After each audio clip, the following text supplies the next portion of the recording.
8 Juli 2024 kelihatannya menjadi momen bersejarah dalam proses penegakan hukum di Republik ini. Saya Abraham Silaban, saya menyaksikan langsung bagaimana dari layar televisi kita melihat Hakim Tunggal Eman Sulaiman memberikan putusan yang berpihak kepada Peggy Setiawan selaku permohon.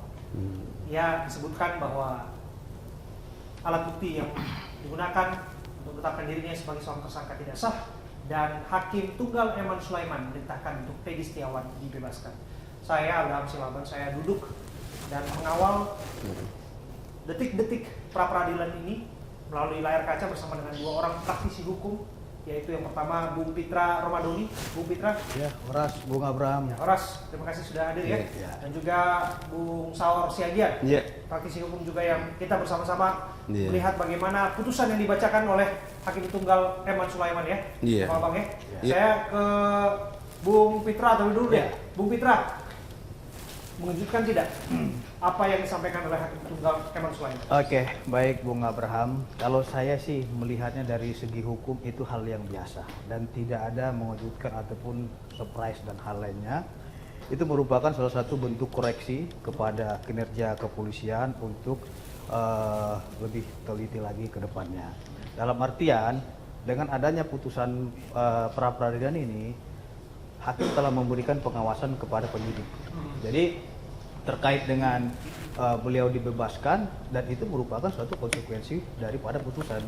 Nah, artinya saya juga melihat Polda Jawa Barat sangat patuh terhadap hukum dan mereka menghormati putusan ini sebagaimana asas res judicata pro veritate habetur. Apa yang diputus hakim haruslah dianggap benar. Seperti itu. Tapi kalau Anda bilang ini tidak mengejutkan, tapi bagi sebagian pihak, bahkan banyak kalangan ini tergolong mengejutkan.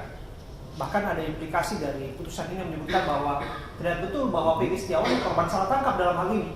Jadi begini, kalau berbicara korban salah tangkap itu harus terlebih dahulu dilihat dari pokok perkaranya. Jadi pra-peradilan itu kan esensinya untuk menguji apakah sah tidaknya penetapan tersangka, penahanan dan lain-lainnya. Artinya syarat formilnya diuji. Kita ketahui dari pertimbangan ataupun putusan dari Hakim Tunggal ini ya, Pengadilan Negeri Bandung, beliau memutuskan karena pemohon dalam artian di sini Peggy Setiawan ya belum pernah diperiksa sebagai calon tersangka, itu pertimbangannya satu kan gitu. Terus dari segi pembuktian ya termohon dalam hari ini Polda Metro Jaya, pertimbangan hakim itu bahwasannya tidak dapat membuktikan terkait dengan surat panggilan terhadap calon tersangka dalam hal ini Peggy Setiawan. Nah, artinya apa?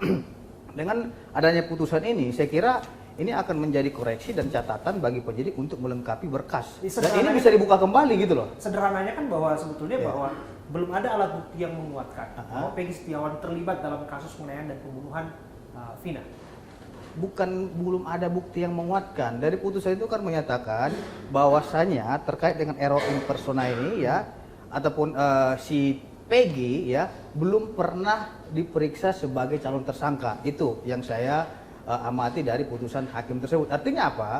Penyidik Polda Metro Jaya saya kira bisa menggunakan hak hukumnya dengan membuka sprindik baru, membuat sprindik baru untuk memanggil PS ini kembali untuk memenuhi apa catatan-catatan dari pengadilan negeri agar diperbaiki administrasinya seperti itu. Bukan berarti pra-peradilan selesai perkara ini tutup, tidak gitu loh. Artinya ini harus dibuat terang benderang.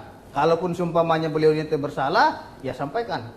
Tidak bersalah di mana, ya kan, dari pokok perkaranya. Ini masih substansial terkait dengan syarat administrasi. Bung Saur, disebutkan error in persona. Artinya bahwa Peggy Peron yang disebutkan dalam beberapa kali kesempatan, termasuk dalam BAP, bukanlah Peggy Setiawan yang ditetapkan sebagai tersangka oleh polisi. Komentar Anda? Iya, Pak Bung Bram, sebelum saya ke sana, sesungguhnya ada hal yang fundamental sesungguhnya. Menurut saya putusan pengadilan, pra-peradilan, bukan saja katakanlah kebenaran dan keadilan diwujudkan kepada pemohon, khususnya dalam hal ini Peggy Setiawan. Tapi dalam konteks ini menurut saya rakyat Indonesia kemudian dimenangkan, dan polisi menurut saya dengan putusan pra-peradilan ini menurut saya diselamatkan. Sebab begini, Karena kalau kita bicara Peggy Setiawan, kan tidak bisa kita lepaskan ini kasus tahun 2016. Betul. Jadi saya dari awal dalam posisi standing hukum saya disclaimer Pak Bram, saya bukan salah satu pengacara daripada para pihak. Dari awal saya mengatakan begitu di Krimum Polda Metro Jaya, Polda Jawa Barat mengumumkan dari putusan pengadilan yang telah ingkrah ada 3 DPO. Sepihak mengatakan bahwa hanya ada 1 DPO. Nah, ini saya bilang ini contempt of court dan obstruction of justice. Sehingga saya dalam beberapa waktu yang lalu selalu saya bilang tuh, kalau kita mau menyelamatkan dalam kasus Vina Eki ini secara fundamental holistik, kemudian supaya adil, tentu jangan sampainya kepada polisi. Sekarang Peggy telah ditetapkan bahwa harus dibebaskan. Nah, sekarang polisi berhenti untuk melakukan penyidikan. Karena apa? Ketika di Krimum Polda Jawa Barat mengatakan bahwa dari 3 itu hanya 1, bukan soal angka. Sebab di dakwaan daripada jaksa penuntut umum yang modalnya dari penyidikan ada 11 yang pelaku. Ya toh, ada Dani di sana, ada Andi di sana, jelas peranannya. Nah, tentu ini sempurna secara sah dan meyakinkan karena juga dengan status yang 2 ini. Nah, sementara di Krimum mengumumkan hanya 1. Nah, dari situ saya awal ini sebenarnya kasus fiktif. Nah, oleh karena itu yang fiktif gimana? Nama-namanya atau kasusnya? Kasusnya fiktif menurut saya. Jadi semua terdakwa ini menurut saya. Kalau saya bilang itu nggak bisa. Jadi menurut saya ini semua terdakwa ini fiktif, makanya saya dorong pendapat saya. Supaya jangan sampai ini di kepolisian, berikan kesempatan yang sekarang 7 terdakwa, 7 terpidana yang sekarang ini di penjara, 1 telah bebas untuk melakukan PK. Sebab saya bilang begitu di Krimum sebenarnya yang mengaku fiktif bukan soal angka 2 dari 1. Sebab begitu jangankan orang disebut, koma titik aja dikurangi, itu tidak boleh putusan. Sama dengan Majelis Tunggal tadi mengatakan putusan MK itu harus diikuti secara utuh. Misalnya penempatan DPO. Kalau kita mau menempatkan seseorang DPO, dia harus dipanggil dulu 3 kali. Harus dipanggil dulu 3 kali. Kecuali 3 kali dia tidak bisa dipanggil, baru sah untuk mendaftarkan DPO. Nah, artinya yang 2 yang kita bayangkan dari dan Andi, analisis saya juga pasti seperti ini gitu. Katakanlah kemudian bahwa 2 orang itu tidak eksis ataupun 3 orang ini fiktif. Lantas bagaimana Anda mencoba mengambil kesimpulan bahwa kasus ini fiktif? Jadi gini, kan ini bersama-sama. Pasalnya merencanakan pembunuhan serta pemerkosaan dengan junto pasal 55. Oke.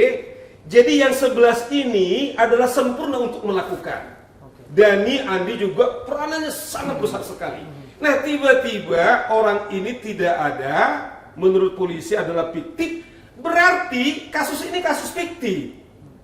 Karena menurut Anda fiktif itu tidak ada penganiayaan, tidak ada pemerkosaan? Enggak, artinya orang-orang ini semua adalah fiktif, bukan saja yang 3 ini. Ketika di Krimum mendeklar 2 dari 1. Karena apa? Andi dan Dani itu peranannya besar sekali. Itu putusan pengadilan gitu loh. Nah, oleh karena itu putusan yang sekarang ini, oleh karena ini adalah semua tersangka ini bukan saja 3 yang DPO, tetapi yang 11 ini adalah fiktif. Berarti saya bisa ambil kesimpulan error in persona ini bukan hanya Peggy Setiawan, tapi bisa begini, seluruh yang termasuk terpidana. Bung Abram, kalau saya menanggapi Bung Saur ini, saya lihat ini Bung Saur ini hanya asumsi saja dan mengarang cerita.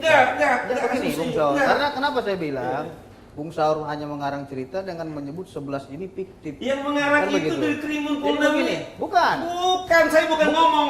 Dir Krimum tidak ada membahas mengatakan. Dengar dulu.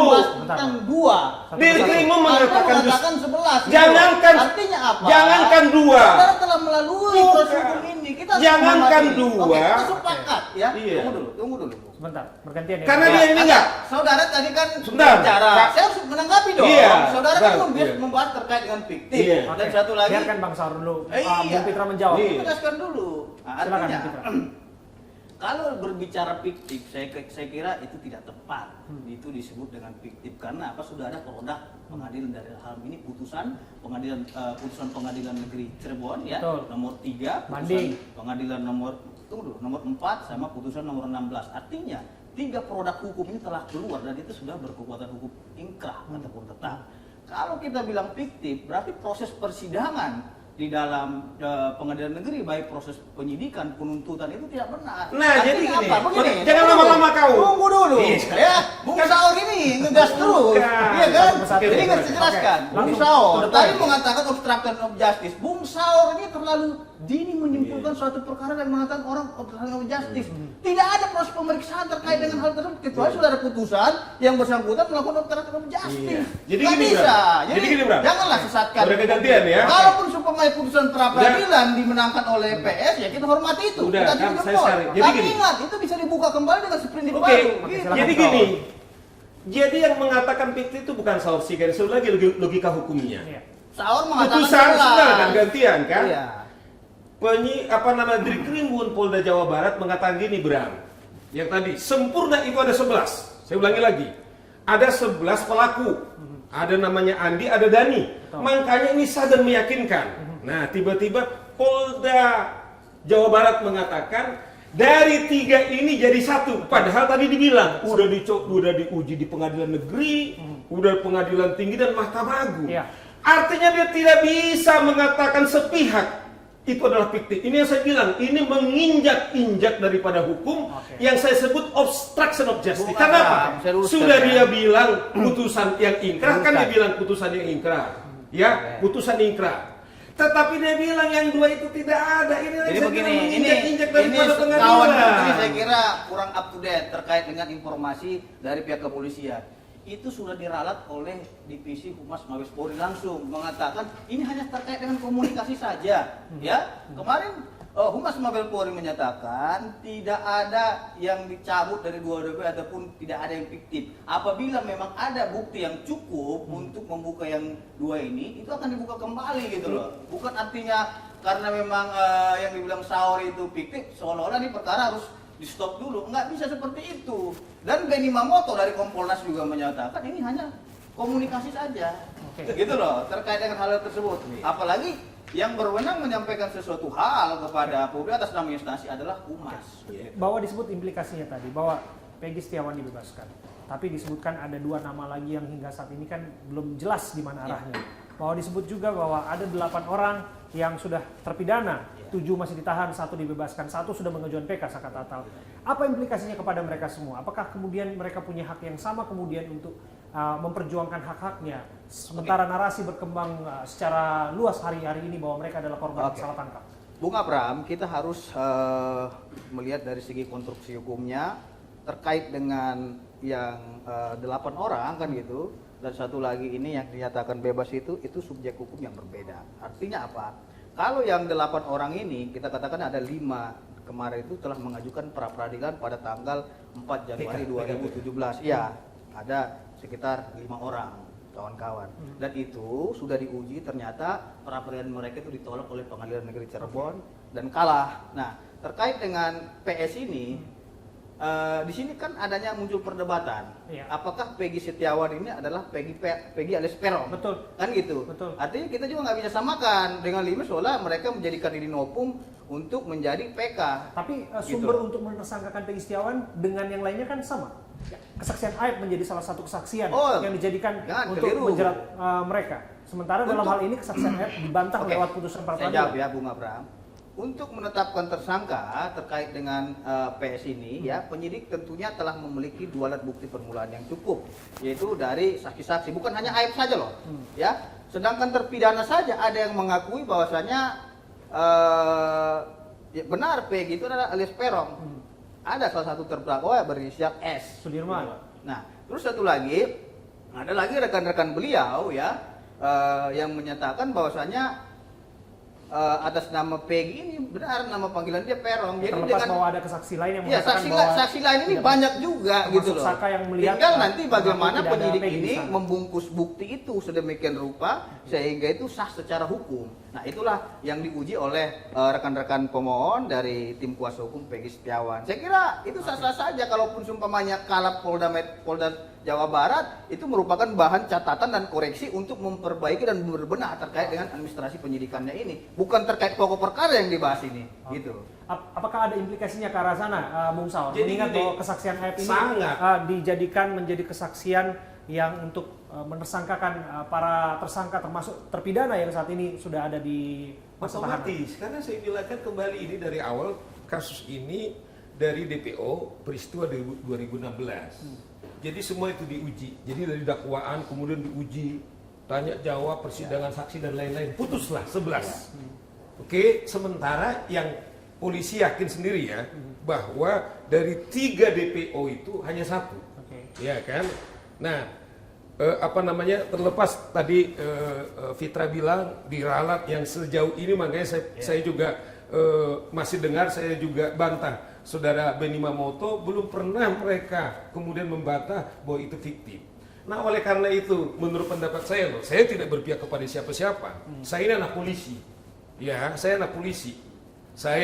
Waktu saya minta supaya Sambo dipecat, banyak tadinya awalnya curiga sama saya, benci polisi. Tapi saya deklar di depannya Abraham, semua pimpinan polisi itu sangat bertanggung jawab kepada saya. Makna sekarang juga begitu. Saya selalu bilang, analoginya begini loh.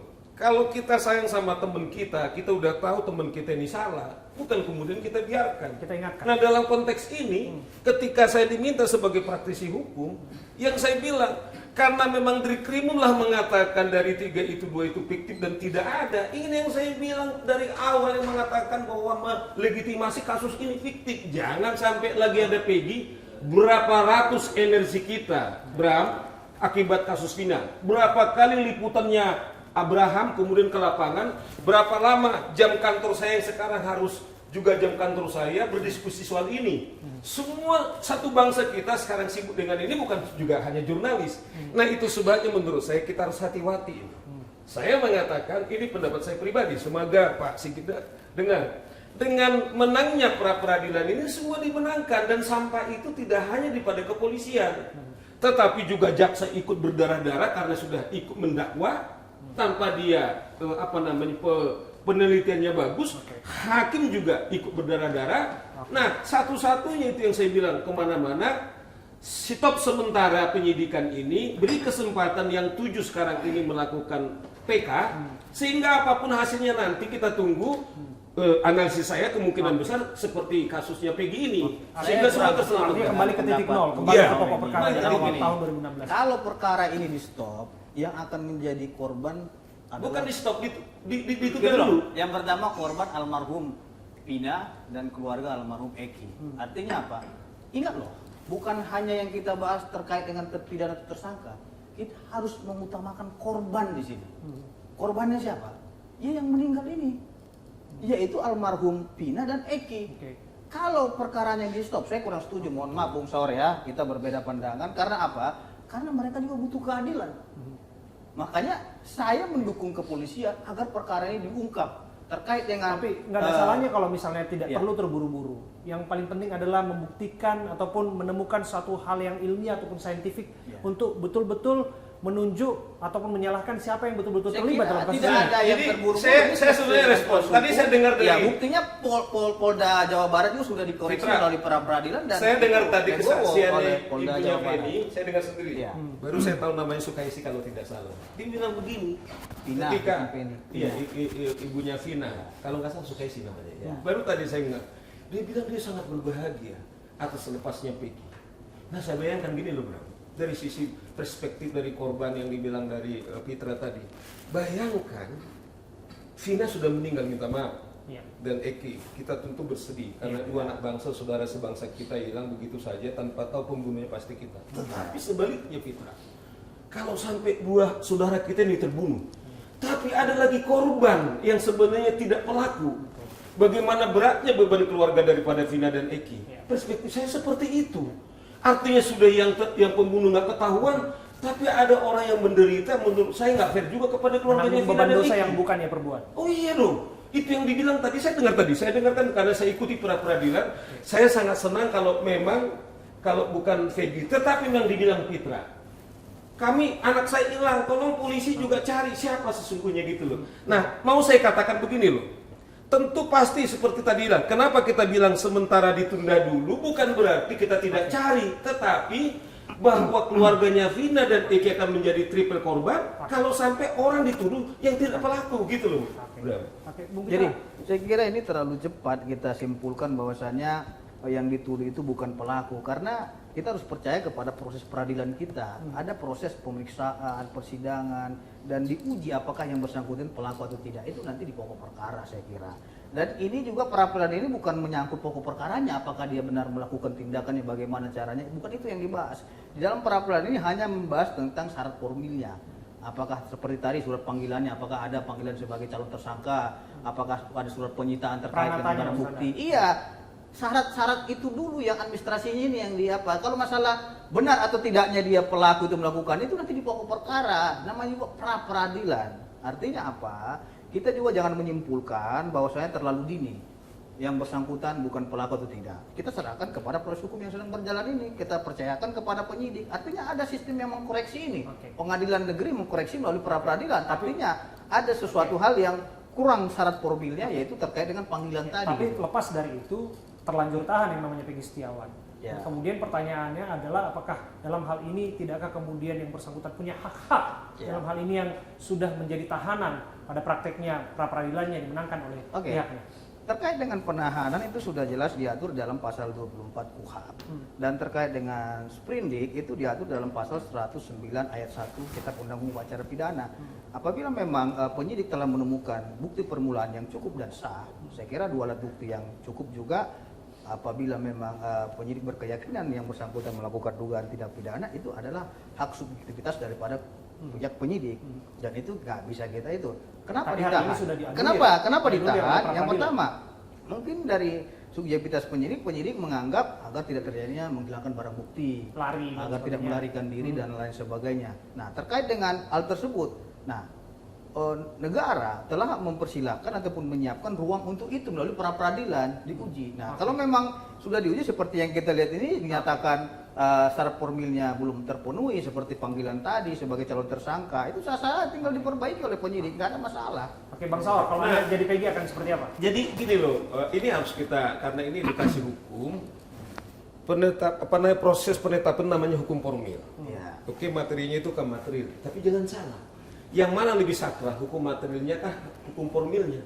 Sama-sama sakral. Makanya tadi putusan MK, putusan pra peradilan itu, dia mengutuk putusan MK bahwa harus dipanggil dulu calon tersangka, baru setelah itu tetapkan tersangka. Ini kan kebalik, tersangka dulu, kemudian baru diperiksa. Bayangkan itu formilnya yang tadi pemeriksaan. Tapi jangan salah, akibat tidak becus dalam penerapan hukum formilnya yang tadi administrasinya bahasanya, tetapi risikonya yang saya bilang, kemudian Peggy Setiawan, saudara kita sebangsa, ya, bahwa sekalipun dia seorang kuli bangunan, yang dia adalah punggung keluarga. Kalau kita dengar sama Fitra bahwa dengan 200.000 setiap minggu untuk membantu adiknya, kan hak perdananya kan mati sekarang.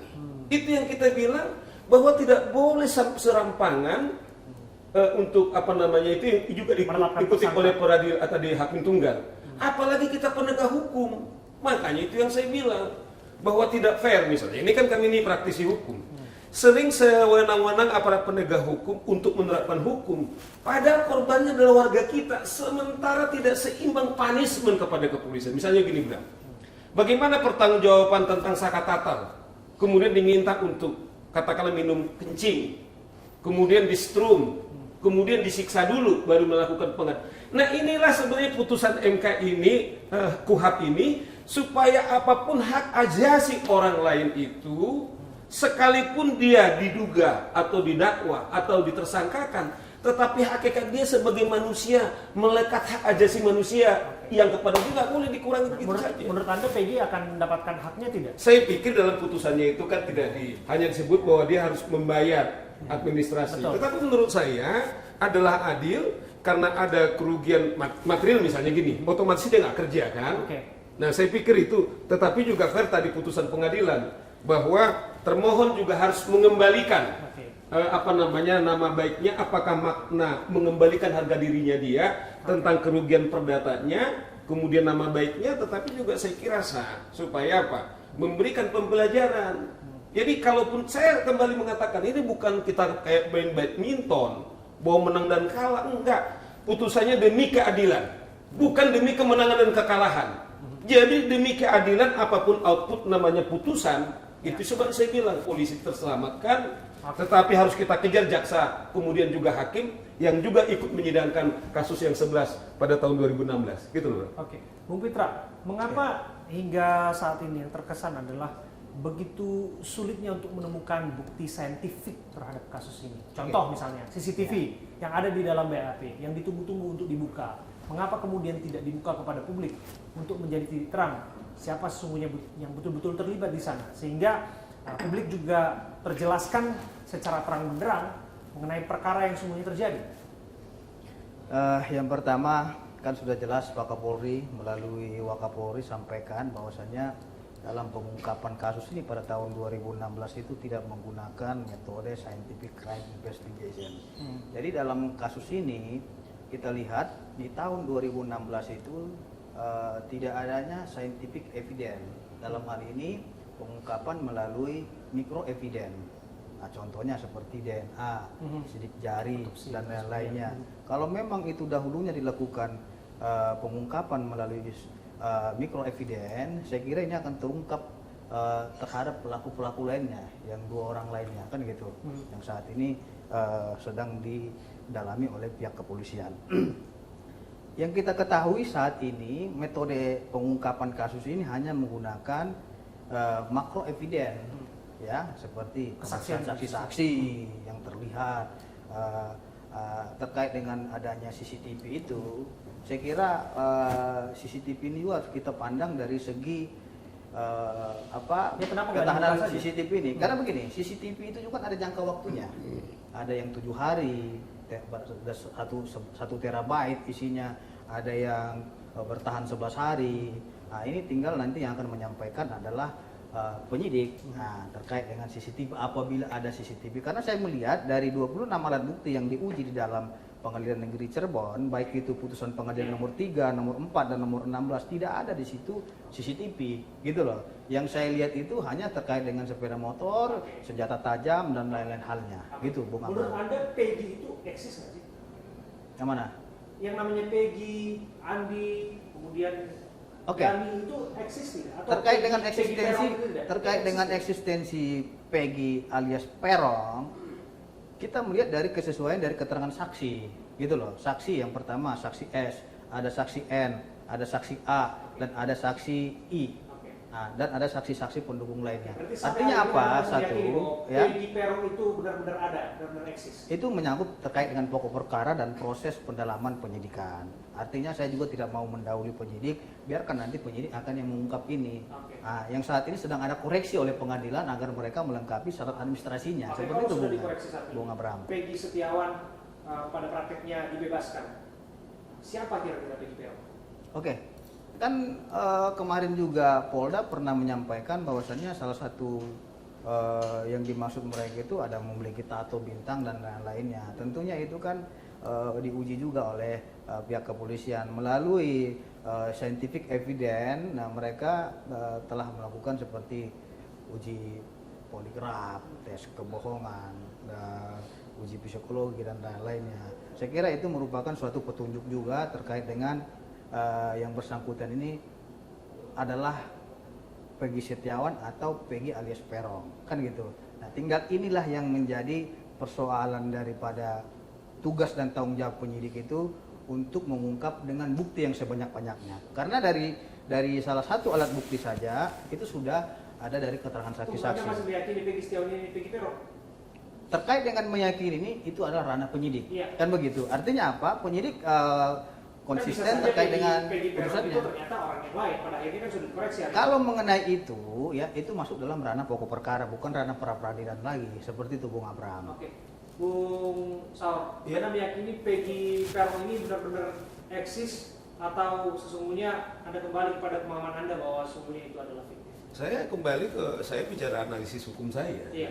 Artinya ketika saudara di Krimum Polda Jawa Barat mengatakan dari 3 itu adalah fiktif, dan yang satu menurut dia benar, ternyata ditolak pengadilan. Ya logika hukum saya mengatakan bahwa Peggy yang mereka sebutkan itu adalah fiktif.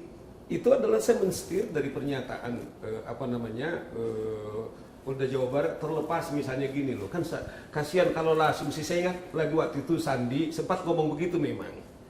Tetapi coba bayangkan kasus yang sangat serius, hari ini beda, tetapi menyangkut nyawa orang loh, menyangkut masa depan orang gitu loh. Nah, makanya saya terus terang, sebenarnya putusan yang hari ini terlepas ini adalah pra peradilan, ini adalah momentum. Kasihan loh anak-anak ini, anak-anak Cersei ini bisa kasus Sambo loh. Ini akan banyak kemudian melakukan obstruction of justice, akan banyak dijerat hanya karena kita mau paksakan. Padahal Kapolri Pak Sigit sudah mengatakan dalam kasus Vina Eki, saintifik itu adalah tidak ada, bahkan dia secara terang benderang. Nah, maksud saya ngapain lagi kita paksa, kasihan. Misalnya kasus Afif menyasar kawan-kawan kepolisian, kemudian soal Satgas Judi Online yang juga leading dalam penindakan adalah teman-teman di polisi. Banyak sekali PR kita, kenapa nggak kita fokuskan dulu? Kita mengatakan bukan kemudian ini jadi tidak ada, demi keadilan. Bahwa ada masalah yang 3 ini ternyata sudah diuji itu gagal, tapi ada yang saya bilang itu satu kesatuan karena pasal 55, mereka bersama-sama hentikan sementara ini, dorong yang 7 itu untuk PK, dan menanti itu seperti sekarang ini. Oke. Jadi jangan sampainya kepada teman-teman polisi. Oke, kalau kita lihat ini di layar kaca ya sekarang ini adalah detik-detik di mana Peggy Setiawan akan dibebaskan oleh ini. Kalau kita lihat ada ayah dari Peggy Setiawan bersama dengan kuasa hukumnya yang akan menjemput Peggy Setiawan dari Polda Jawa Barat di Bandung, Jawa Barat. Tapi tentu saja apa yang kita saksikan hari ini, saya bersama dengan Bung Sao, saya bersama dengan Bung Pitra, tidak hanya 6 pasang mata yang menyaksikan ini, jutaan pasang mata menyaksikan ini, dan sebanyak-banyaknya orang yang menyaksikan, tentu sebanyak-banyaknya pula orang yang akan menerima pesan dari ini semua, pesan hukum di Republik ini dari ini semua. Apa yang ingin Bung Sao sampaikan? Pesan apa yang disampaikan melalui putusan yang diambil oleh Hakim Tunggal Eman Sulaiman di Pengadilan Negeri Jakarta Barat? Ya. Maaf, di Pengadilan Negeri Jawa Barat. Ada 11 saudara kita, satu Sakatatal. Bayangkan Sakatatal ini kan sudah dia bebas, tetapi harus bertaruh sekarang PK untuk memulihkan namanya. Karena dia untuk melapor sebagai kuli bangunan harusnya terganggu karena SCK ya tidak dapat. Nah, oleh karena itu masih ada 7 yang sekarang masih di dalam sel. Ini juga saudara kita. Nah, oleh karena itu menurut saya kita berikan juga kesempatan mereka untuk leluasa untuk mencari keadilan. Sehingga gini loh, saya selalu menyetir bahwa salah satu tujuan negara itu melindungi segenap warga negara Indonesia, dan instrumen untuk melindungi itu adalah kepolisian, yaitu tugasnya adalah melayani, mengayomi, dan melindungi. Artinya siapapun dia wajib dilindungi polisi. Nah, dengan demikian ketika ini upaya hukum diberi kesempatan, jangan bebannya hanya kepada polisi, sehingga penegak hukum jaksa yang kemarin mungkin diduga, katakanlah kita diduga ada kesalahan di sana, hakim ada kesalahan di sana. Ini cara menyelamatkan proses peradilan kita, mulai dari penyelidikan sampai dengan putusan, termasuk juga ingkrah. Oke. Bu Pitra, nampaknya kasus ini juga menjadi pelajaran penting untuk sebagai warga negara kita, sebagai praktisi hukum tentu saja. Apa yang ingin Anda sampaikan? Baik, Bung Abraham, saya ingin menyampaikan bahwasanya menjadi penyidik, menjadi polisi itu tidaklah mudah. Menjadi penyidik dan menjadi polisi harus bisa menjadi malaikat. Karena apa? Seberapapun kebaikan yang kita lakukan karena suatu kesalahan prosedur saja, itu akan menjadi bulan-bulanan orang yang menilai kita salah. Tolong diingat, tujuan utama daripada penyidikan ini adalah memberikan rasa keadilan kepada korban. Artinya apa? Penyidik dengan sepenuh tenaga, berdarah-darah dari siang sampai malam bekerja keras untuk memberikan keadilan. Dan saya ingin menyampaikan bahwasannya di dalam asas hukum kita ada yang disebut dengan namanya res judicata, ya, pro veritate habetur. Artinya bahwa keselamatan rakyat adalah hukum yang tertinggi di negara Republik Indonesia. Terima kasih Bung Abraham. Terima kasih Bung Fitra Rohani, terima kasih Bung Saus Yagen sudah berbincang bersama dengan kami. Tentu ini menjadi pelajaran penting karena kita mengingat banyak kasus-kasus sungguhnya belum selesai, apalagi kasus yang sudah lama, ada prakteknya para pelaku belum ditemukan hingga saat ini. Tentu saja estafet penyidik ke penyidik, siapapun yang bertugas di sana, dan tentu saja bukti-bukti saintifik itu menjadi dasar untuk menetapkan siapa yang nanti bertanggung jawab di sana. Kita dukung terus pembenahan di dalam tubuh Polri tentu saja, tapi bagaimanapun itu keadilan dan kebenaran harus tegak di dalamnya. Terima kasih. Saya berhasil. Terima kasih. Terima kasih Bang.